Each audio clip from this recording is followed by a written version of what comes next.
ہے، باطنی علم ہے۔ اللہ کے ایک ایک حکم پر عمل کرنا، ایک ایک سنت پر عمل کرنا جب تک نہیں آئے گا میں کامیاب نہیں۔ باطنی علم کو حاصل کرنے کے لیے خانقاہوں کا تصور کیا، کہاں جاؤں؟ کسی اللہ والے سے جا کر باطنی علم حاصل کروں، اللہ والا بن جاؤں۔ تلاش کرتے کرتے یقین آ گیا کہ خواجہ عبید اللہ احرار یہ اللہ کا مقبول ترین بندہ ہے، مجھے اس کے پاس جانا چاہیے اپنی اصلاح کے لیے۔ وہاں جب پہنچا خواجہ عبید اللہ احرار، وہ اس علاقے میں یوں معلوم ہوتا تھا کہ یہ تو بادشاہ ہے پورے علاقے کا، کئی مربوں کا مالک، سینکڑوں نہیں ہزاروں قسم کے حیوانات، گھوڑے، بیل وغیرہ وہ اس کے ملک میں، پوری سلطنت اس کے قبضے میں ہے۔ اس کی ٹھاٹھ واٹھ دیکھ کر ملا جامی نے فرمایا میں تو دھوکہ کھا گیا، یہ تو اللہ والا نہیں ہے۔ جیسے آج کل بھی یہی ہے، اللہ والے تو پھٹے پرانے لباس میں ہوتے ہیں، ٹھاٹھ باٹھ کا لباس، اور یہ مال و دولت، یہ تو اللہ والوں کے ذوق کے بھی خلاف ہے۔ تو ان کی ٹھاٹھ باٹھ دیکھ کر زبان سے ایک مصرع کہہ دیا، عالم بھی تھا شاعر بھی تھا، کہنے لگا نہ مرد است آنکھ دنیا دوست دارد، یہ شخص مرد نہیں ہے جو دنیا کو دوست رکھتا ہے، یہ اللہ والا نہیں ہے۔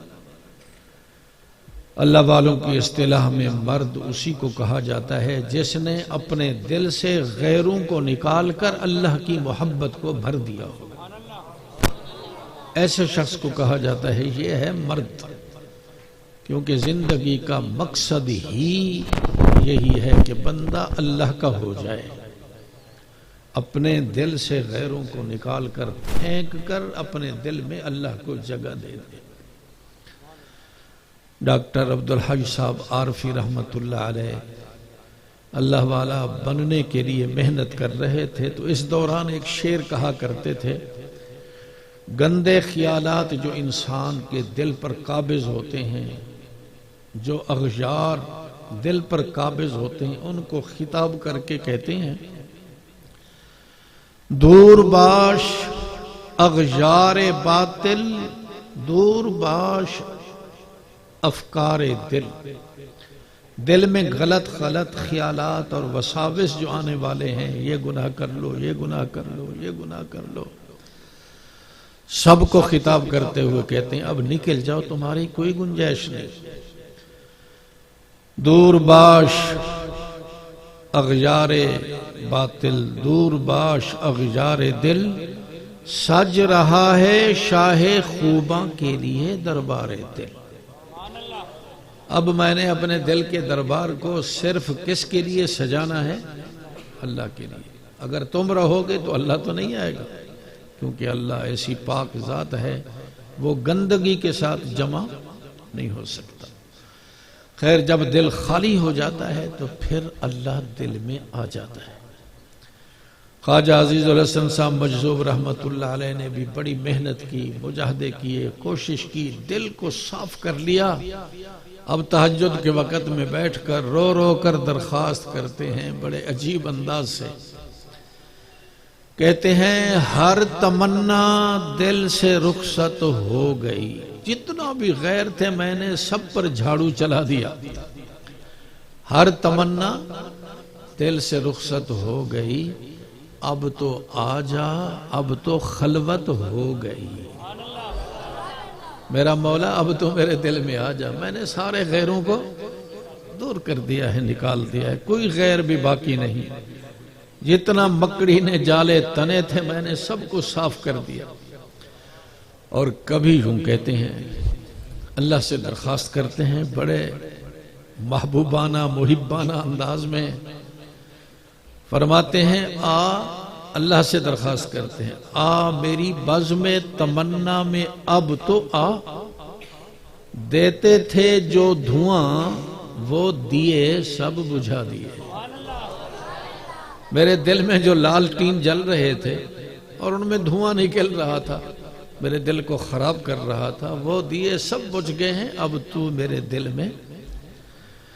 خواجہ عبید اللہ احرار کی ٹھاٹھ باٹھ دیکھ کر ملا جامی نے کہہ دیا، نامردست آنکہ دنیا دوست دارت، یہ مرد نہیں ہے جو دنیا کو دوست رکھنے والا ہے، یہ مربے، یہ ٹھاٹھ، یہ حیوانات، یہ گھوڑے اور پھر اللہ والا، یہ ممکن نہیں ہے۔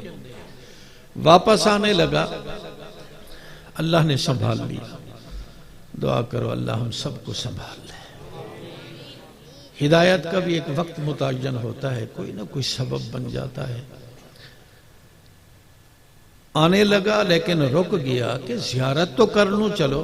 حضرت اس وقت خانقاہ میں موجود نہیں تھے، اپنے خلفاء کے ساتھ کہیں پروگرام میں گئے ہوئے تھے اصلاح کے لیے۔ شام کو انہوں نے واپس آنا تھا، تو یہ جا کر مسجد میں سو گئے۔ جو ہی سوئے نیند آئی، اللہ نے ہدایت کا انتظام کر دیا۔ نیند کی حالت میں خواب دیکھتے ہیں، ملائکہ نے آ کر مجھے جکڑا، مجھے نہیں، ملا جامی کی بات ہو رہی ہے، میں تو البتہ ٹھیک بیٹھا ہوں فی الحال، تو اللہ کرے ملائکہ کی جکڑ سے محفوظ ہی رہیں۔ جکڑا، پکڑا، گھسیٹا اور گھسیٹتے ہوئے لے جا رہے ہیں، میں چیختا چلاتا جا رہا ہوں، اتنے میں خواجہ عبید اللہ صاحب سامنے آ گئے۔ وہی ٹھاٹھ باٹھ، شاہانہ انداز، شاہوں جیسا لباس، گھوڑے پر سوار، اعلیٰ قسم کا گھوڑا۔ جب قریب آئے تو کہا یہ تو میرا مہمان ہے، میرے مہمان کو کیوں تکلیف پہنچا رہے؟ ملائکہ نے جواب میں کہا اس کے ذمے بندوں کے حقوق ہیں، امانتوں کو غصب کر گیا، قرضے واپس نہیں دے رہا، حقوق ہم نے وصول کرنے ہیں، اللہ کی دربار میں اس کو لے جا رہے ہیں تاکہ اس سے حقوق وصول کیے جائیں۔ خواجہ صاحب نے فرمایا ہمارا مال کس لیے پڑا ہے؟ ہمارا مال کس لیے پڑا ہے؟ میرے مال سے اس کے سارے حقوق ادا کر دو، میرے مہمان کے احترام میں کوئی کمی نہ لاؤ، اس کو چھوڑ دو۔ جو ہی یہ خواب دیکھا بیدار ہو گیا، اب رونے بیٹھ گیا۔ معلوم ہوتا ہے کہ یہ اللہ والا ہے، اللہ والے کہ اس اللہ والے ہونے کی بنیاد پر اللہ نے مجھے یہ خواب دکھا دیا، معلوم ہوتا ہے یہ اللہ والا ہے، اب تو میں زیارت کر کے ہی جاؤں گا۔ شام کے وقت خواجہ صاحب آئے، خانقاہ میں جو لوگ موجود تھے یہ باہر جا کر استقبال کے لیے آگے بڑھے، ملا جامی بھی ان کے اندر شریک۔ جب خواجہ صاحب بالکل قریب آئے، ملا جامی پر نظر پڑی تو گھوڑے پر بیٹھے بیٹھے فرمایا ملا جامی آتے ہوئے ہمارے بارے میں جو مصرع کہا ذرا ہمیں بھی سنا دو۔ اس کے تو پاؤں تلے سے زمین نکل گئی، یا اللہ اس کو کیسے پتا چل گیا کہ میں نے یہ مصرع کہا؟ لیکن بھائی اللہ قادر ہے۔ آپ ذرا صحابہ کے دور کی طرف چلے۔ حضرت امیر المومنین حضرت عمر رضی اللہ تعالی عنہ خطبہ دے رہے ہیں۔ حضرت ساریہ میدان جہاد میں کفار کے مقابلے میں ہیں، کفار کی فوجوں کو شکست دیتے جا رہے ہیں۔ ایک پہاڑ پیچھے سے ہے، کفار کے فوج کے جو بڑے تھے اس نے ایک بڑا جتھا پہاڑ کے پیچھے سے بھیج دیا کہ پیچھے سے ان پر حملہ آور ہو۔ ساریہ کو پتہ نہیں، جو میدان جہاد میں موجود فوج کا سپہ سالار ہے صحابی رسول، اس کو پتہ نہیں۔ حضرت عمر کو مسجد نبوی میں اس میدان کا نقشہ اللہ نے دکھا دیا۔ دوران خطبہ حضرت عمر فرماتے ہیں یا ساریہ الجبل، ساریہ ذرا جبل کو بھی سنبھالو، پہاڑ کے پیچھے تو دشمن حملہ آور ہے اور تم غافل ہو۔ بس انہوں نے اپنا لشکر کا رخ ادھر موڑا، دیکھا تو ایک بڑا گروہ حملے کے لیے تیاری کر رہا ہے۔ ان سب پر حملہ ہوا اور سب کو شکست ہوئی. اللہ نے مسلمانوں کو شکست سے بچا دیا. تو جس اللہ نے مسجد نبوی میں میدان جنگ کا نقشہ عمر کو دکھایا اور عمر کی آواز کو میدان جنگ میں پہنچایا، اس اللہ نے ملا جامی کی آواز کو جنگل میں عبید اللہ کے کان میں پہنچا دیا. کہنے لگا ذرا ہمیں تو سنا دو نا کیا مصرع کہا آپ نے. رو کر ہاتھ باندھ کر عرض کرتے ہیں حضرت غلطی ہو گئی، میں نہ سمجھ سکا، ٹھاٹ باٹ کو دیکھ کر میں نے غلط بات کہہ دی. حضرت نے فرمایا اپنی مرضی سے جو بات کہی ہے اب ذرا ہماری خواہش سے وہ بات ہمیں بھی تو سنا دو نا، شاید ہو سکتا ہے میں اس کی اصلاح کر لوں.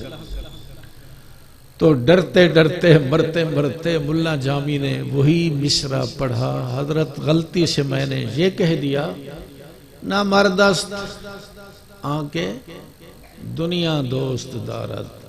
حضرت نے فرمایا ہمارا بھی ایک مصرع ساتھ شامل کر دو تاکہ شعر تو بن جائے. یوں کہو، کیا کہو؟ نہ مردست آنکھ دنیا دوست دارد اگر دارد برائے دوست دارد. نہ مردست آنکھ دنیا دوست دارد اگر دارد برائے. وہ مرد نہیں ہے جو دنیا کو دوست رکھتا ہے، ہاں دنیا کو اس لیے دوست رکھتا ہے تاکہ میں دوست کو راضی کروں. دنیا جمع بھی کرتا ہے حلال طریقے سے اور مدارس پر خرچ کرتا ہے، مساجد پر خرچ کرتا ہے، فقراء مساکین پر خرچ کرتا ہے. اللہ کی قسم یہ اس کا دوست ہے. ہاں اگر دنیا بدماشی کے لیے حاصل کرتا ہے اور غلط مسارے پر استعمال کرتا ہے یہ تو دشمن ہے، یہ تو مرد نہیں ہے. لیکن اگر دنیا لے رہا ہے، دنیا خرچ کر رہا ہے دوست کو راضی کرنے کے لیے، کیسے راضی ہوگا؟ آقا فرماتے ہیں مال چاہیے. صحابہ کرام نے اپنی اپنی ہمت کے مطابق مال دیا. حضرت عثمان نے فرمایا میری طرف سے 100 اونٹ قبول فرما لو. آقا نے فرمایا مزید ضرورت ہے، 100 اونٹ اور قبول فرما لو. آقا فرماتے ہیں مزید ضرورت ہے، فرمایا 100 اونٹ اور قبول فرما لو. 300 اونٹ سامان لدا عثمان نے پیش کیا. چوتھی مرتبہ اعلان ہوتا ہے تو سونے اور چاندی کے جو گھر میں خزانے تھے گٹھڑ میں اٹھا کر کے مسجد نبوی میں محراب میں آ کر پیش کر دیے. آقا نے دونوں ہاتھوں سے اس خزانے کو یوں اٹھایا، کبھی دائیں ہاتھ میں کبھی بائیں ہاتھ میں الٹ پلٹ رہے ہیں. سید الانبیاء مسجد نبوی میں محراب میں اچانک آسمان کی طرف نگاہ اٹھا کر فرماتے ہیں اللہ میں عثمان سے راضی ہوں تو بھی راضی ہو جانا. میں عثمان سے راضی ہوں تو بھی. اور یہ بھی فرمایا ما ذر عثمان ما عامل بعد اليوم، آج کے بعد عثمان جو بھی غلطی کرے گا اللہ اس پر کوئی مواخذہ نہیں ہوگا. تو ایسا مال ہو 400 اونٹ اللہ کے راستے میں دینے والا مالدار، وہ تو مرد ہے کیونکہ اس نے مال جمع ہی اس کے لیے کیا ہوا. تو کبھی مال دے کر آزماتے ہیں کہ کیسے مال جمع کرتا ہے اور کیسے خرچ کرتا ہے، کبھی بھوک مسلط کر کے. تو یہ اللہ تعالیٰ کی عادت جاریہ ہے. آزمائشیں جب آزمائش میں کامیاب ہوتا ہے، اللہ کو تو پتا تھا پہلے ہی کہ یہ میرا سچا عاشق ہے. میں نے عرض کیا آزمائش کس لیے ڈالتے ہیں تاکہ میرے ملائکہ کو بھی پتا چل جائے نا کہ جن کو تم نے مفسدین کہا اب ذرا ان عشاق کو دیکھ لو نا کیا وہ کردار ادا کر رہے ہیں. جب آزمائش ہو جاتی ہے ہم سب کا دعویٰ تو یہ ہے کہ ہم اللہ کے عاشق ہیں، اللہ کے محب ہیں. جب اللہ ہمیں آزما لیتا ہے، اپنے عاشقوں کو آزما لیتا ہے، تو پھر صرف یہ نہیں کہ ہمارے دعوے کے مطابق ہم سے برتاؤ کرے کہ ہمیں اپنا محب سمجھ لے. ہم تو محب بننا چاہتے ہیں نا، عاشق بننا چاہتے ہیں. لیکن جب اللہ آزما لیتا ہے، ملائکہ کو دکھا دیتا ہے، تو پھر اللہ ہمیں صرف اپنا محب نہیں سمجھتا، بلکہ ایک شرط کے پیدا ہو جانے کے بعد اللہ یہ فرماتے ہیں کہ یہ محب نہیں بلکہ میرے محبوب ہیں۔ اللہ ان محبین کو محبوب کا درجہ دے دیتا ہے، لیکن ایک شرط ہے، وہ شرط قرآن مجید میں ہے، ان کنتم تحبون اللہ فاتبعونی، اگر تم اللہ سے محبت کا دعویٰ کرتے ہو تو میری تابعداری کرو، یحببکم اللہ، اللہ تمہیں محب نہیں بلکہ محبوب بنا دے گا۔ بلکہ علماء نے قرآن و حدیث کی روشنی میں فرمایا اللہ صرف اس کو اپنا محبوب نہیں بنائے گا، بلکہ اللہ سید الملائکہ کو حکم دیتا ہے کہ اس بندے کو میں نے اپنا محبوب بنا لیا، تو بھی اس کو اپنا محبوب بنا لے۔ حضرت جبریل بھی اس کو اپنا محبوب بنا لیتا ہے۔ جبریل کو حکم ہوتا ہے یہ صرف تیری دل میں محبوبیت نہ رہے، اس محبوبیت کو ذرا ملائکہ میں بھی تقسیم کر دو۔ آسمان کے سارے ملائکہ میں اعلان ہوتا ہے اس شخص کو اللہ نے اپنا محبوب بنا لیا، حضرت جبریل نے محبوب بنا لیا، اے ملائکہ تم سب کے سب اس کو اپنا محبوب بنا لو۔ یہ اللہ کا محبوب، سید الملائکہ کا محبوب، محبوب ملائکہ بن جاتا ہے۔ اور پھر آسمانوں میں صرف محبت نہیں رہتی، اللہ جبریل کو حکم دیتا ہے جاؤ اہل ارض میں بھی اعلان کرو کہ اس شخص سے اللہ نے محبت کی ہے، اے اہل ارض تم بھی اس کو اپنا محبوب بنا لو۔ زمین پر بسنے والے لوگوں میں بھی محبوبیت تقسیم ہو جاتی ہے، اور صرف اس پر بھی بس نہیں، اس کی تو عادت ہے جو میری طرف ایک بالشت آتا ہے میں 2 بالش جاتا ہوں، جو چل کر آتا ہے میں دوڑ کر جاتا ہوں۔ وہی نقشہ یہاں بھی، آخری انعام جو اللہ کی طرف سے ملتا ہے، اپنا بھی محبوب بنایا، محبوب سید الملائکہ بھی بنا دیا، ملائکہ کا محبوب بھی بنا دیا، اہل ارض کا بھی محبوب بنا دیا، اور آخری انعام اس دنیا میں یہ بھی عطا فرماتے ہیں کیا کہ جو شخص اس میرے محبوب سے محبت کرے گا میں اس کو بھی اپنا محبوب بنا لوں گا۔ ایک واقعہ ہے، غالباً حدیث کا مضمون ہے، اللہ نے ایک فرشتے کو اتار دیا، ایک شخص جا رہا تھا ایک بستی سے دوسری بستی کی طرف، راستے میں فرشتہ انسانی شکل میں پوچھا کہاں کا پروگرام، کہنے لگا میں اللہ کے محبوب کی زیارت کے لیے جا رہا ہوں۔ اس بستی میں رہتا ہے، اللہ کا مقبول ہے، اس کے دل میں اللہ کی محبت ہے، میں اس کو دیکھنا چاہتا ہوں، اس کی صحبت حاصل کرنا چاہتا ہوں، اس کی زیارت چاہتا ہوں۔ فرشتے نے کہا قرضہ لینا ہوگا، رشتہ لینا ہوگا، امانت لینی ہوگی، کہا کچھ بھی نہیں دنیاوی غرض، صرف اس جذبے سے جا رہا ہوں کہ یہ اللہ کا محبوب ہے۔ فرشتہ کہتا ہے میں اللہ کا بھیجا ہوا فرشتہ ہوں، میں تیرے لیے اللہ کا سلام بھی لایا، پیغام بھی لایا۔ کیا ہی اس کی رحمت ہے۔ پیغام کیا ہے؟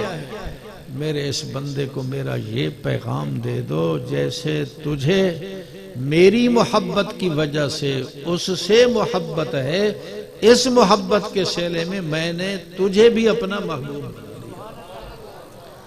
یہ اللہ کی طرف سے انعامات ہوتے ہیں۔ بات تو کچھ اور کرنا چاہتے تھے، لفظ آمنو پر بات ختم کرتے ہیں، سفر لمبا ہے۔ کیا ہمیں اللہ نے لقب دیا؟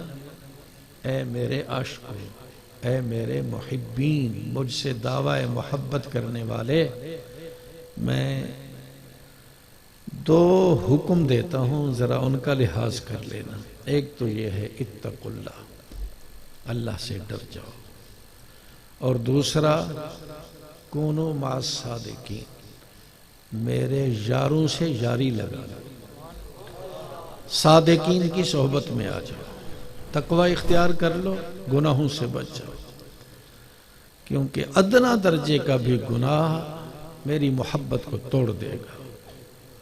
جیسے چنگاری معمولی سی چھپروں کے چھپر جلا کر خاکستر کر دیتی ہے، ادنا درجے کی معصیت بھی برباد کر دے گی۔ معصیت سے بچو، گناہ سے بچو، اور بچنے کا طریقہ کیا ہے؟ سچے لوگوں کی صحبت میں آ جاؤ۔ اور یہ تریاک ہے، اللہ کی قسم تریاک ہے۔ لوہے کو سونا بنانا ہے تو اللہ والے کی صحبت سے بنے گا۔ کسی اللہ والے نے کہا ان سے ملنے کی یہی ایک راہ کہ ملنے والوں سے راہ پیدا کر۔ جن کا آنا جانا لگا ہوا ہے ذرا ان کی صحبت میں بیٹھو، تمہاری آنیاں جانیاں بھی ادھر شروع ہو جائیں گی۔ جس دل میں محبت الہی کی آگ لگی ہوئی ہے اپنے سادہ دل کو اس دل سے جوڑ دو۔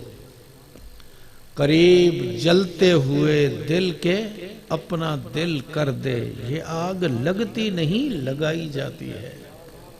اگر یہ دیا یہ دل علیحدہ رہے گا، جیسے ایک چمنی لالٹین پڑا ہے وہ جل رہا ہے، دوسرا اس کے ساتھ ہی پڑا ہے لیکن اتصال نہیں ہے تو اس کو آگ نہیں لگے گی۔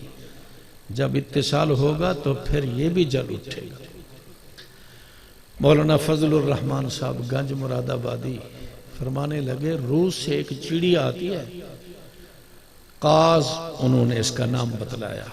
بعض کہتے ہیں یہ بٹیرا جو ہے نا روس کے علاقے سے آتا ہے ان علاقوں میں، بعض کہتے ہیں یہ مرغابی ہے، بہرحال کوئی پرندہ ایسا ہے روس میں انڈے دے کر آتا ہے، روس کے علاقے میں خاص موسم میں یہاں آتا ہے، 2-4 مہینے یہاں رہتا ہے۔ یہاں ایک ایسا وقت آتا ہے وہ بیٹھ کر پرندہ اپنے ان انڈوں کی طرف توجہ ڈالتا ہے۔ اللہ نے اس پرندے کی توجہ میں یہ اثر رکھا ہے، جب وہ وہاں جاتا ہے تو انڈوں سے بچے نکل چکے ہوتے ہیں۔ تو مولانا کہنے لگے اگر روس سے آئے ہوئے قاز پرندے کی توجہ میں اللہ نے یہ اثر ڈالا کہ انڈوں سے بچے نکل آتے ہیں، تو جو اللہ والے کی صحبت میں آئے گا تو اللہ والے کی صحبت کی برکت سے، اس کی توجہ کی برکت سے یہ بھی ایک دم اللہ والا بن جائے گا۔ لیکن صحبت ضروری ہے۔ اہل اللہ کی صحبت سے اگر جی کترائے گا، الگ رہے گا، نعوذ باللہ نفرت کی نگاہ سے دیکھے گا تو ایسے ہی خائب و خاسر ہو کر دنیا سے چلا جائے گا۔ اللہ کے پاس تو خوشی خوشی جانا چاہیے نا، یہ نہیں ہے کہ اللہ سے نفرت، دین سے نفرت، نماز سے نفرت لے کر اللہ کے پاس جائے اور وہاں وبال آ جائے۔ حضرت تھانوی بیٹھے ہوئے تھے، فرمانے لگے میں موت کے لیے اس طرح تیار بیٹھا ہوں کہ ابھی پیغام آئے میں خوشی خوشی اپنے اللہ کے پاس چلا جاؤں۔ بڑے بڑے علماء بیٹھے ہوئے تھے اس گفتگو کے وقت، مفتی شفیع صاحب، مولانا خیر محمد صاحب جالندری، خواجہ عزیز الحسن صاحب مجذوب، یہ بڑے بڑے حضرات یہ سوچنے لگے کیا مقصد ہے؟ جانا تو ہے ہی، چاہے خوشی سے جائے یا انسان اداسی سے جائے، جانا تو ہے ہی۔ اس کا کیا مطلب ہے کہ میں خوشی خوشی چلا جاؤں؟ ہم نے پھر غور کیا تو ہمیں سمجھ میں آیا حضرت نے کتنی اونچی بات کی۔ مقصد حضرت کا یہ تھا الحمدللہ میرے ذمے نہ اللہ کا کوئی حق باقی ہے نہ کسی بندے کا کوئی حق باقی ہے۔ اب اگر پیغام آئے گا تو میں اللہ کے پاس خوشی خوشی چلا جاؤں۔ لیکن جس کے ذمے بندے کا کوئی حق باقی، 3 پیسے کی مقدار بھی اگر کسی بندے کا حق کسی کے ذمے باقی ہے، اللہ کی قسم یہ خوشی سے اللہ کے پاس نہیں جا سکتا۔ کیوں؟ میرے پاک پیغمبر کا فرمان ہے 3 پیسے کی مقدار اگر کسی کا حق غصب کر گیا تو قیامت کے دن اس سے 700 مقبول نمازیں چھین کر صاحب حق کے حوالے کر دی جائے۔ اب جس کی 700 مقبول نمازیں برباد ہونے والی ہوں وہ اللہ کے پاس خوشی خوشی کیسے جائے؟ تو ایک ہی صورت ہے کہ اللہ کے حقوق بھی ادا کر لے اور بندوں کے حقوق بھی ادا کر کے جائیں، تیار بیٹھے ہوں، پھر پیغام آئے تو خوشی خوشی۔ دعا فرمائے اللہ تعالی ہمیں بھی خوشی خوشی کا سفر نصیب فرما دے اور اگلا سفر بھی اللہ کرے خوشی کے ساتھ ہو جائے۔ وآخر دعوانا